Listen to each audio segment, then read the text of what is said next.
1971 সালে বড় ভাইয়ের সাথে পাকিস্তানের পক্ষে কাজ করার অভিযোগ পাওয়া গেছে আওয়ামী লীগের সাবেক মন্ত্রী অ্যাডভোকেট কামরুল ইসলামের বিরুদ্ধে। উইকিপিডিয়ার তথ্য বলছে, ঢাকায় শান্তি কমিটি গঠনের অন্যতম সদস্য হাকিম হাফেজ আজিজুল ইসলাম তার বড় ভাই। মুক্তিযুদ্ধ চলাকালে কামরুল তার ভাইয়ের মালিকানাধীন প্রিন্টিং প্রেসে ম্যানেজার হিসেবে কাজ করতেন।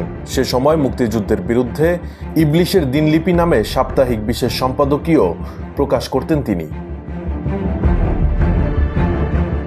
আওয়ামী ফ্যাসিবাদের টানা 17 বছরের শাসনামলে যে কজন বেপরোয়া এমপি মন্ত্রী ছিলেন তাদের মধ্যে অন্যতম অ্যাডভোকেট কামরুল ইসলাম। তিনি হাসিনা সরকারের খাদ্যমন্ত্রী এবং আইন ও সংসদ বিষয়ক প্রতিমন্ত্রী হিসেবে দায়িত্ব পালন করেছেন।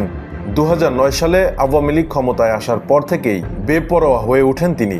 বিচার বহির্ভূত হত্যা, গুম, মামলা হামলা, বিরোধী দলমত দমন, সংবাদপত্রের ওপর সরকারি হস্তক্ষেপ, সাংবাদিকদের কণ্ঠরোধ, বিচারের নামে রাজনৈতিক হত্যা, অর্থ পাচার, আত্মসাৎ, দুর্নীতি, ক্ষমতার অপব্যবহার, গণহত্যা ও প্রোপাগান্ডা সবকিছুর পেছনে মাস্টারমাইন্ড ছিলেন এই কামরুলই।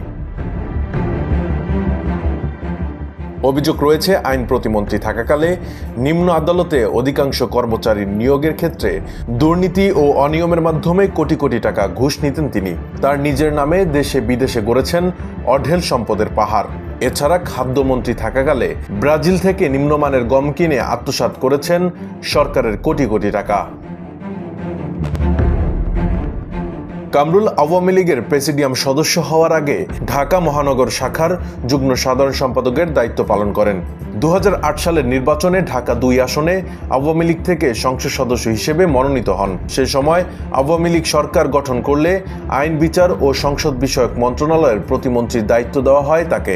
তখন থেকে বিরোধী দলমত দমনের মহাস্ত্র হিসেবে কাজ করেন তিনি।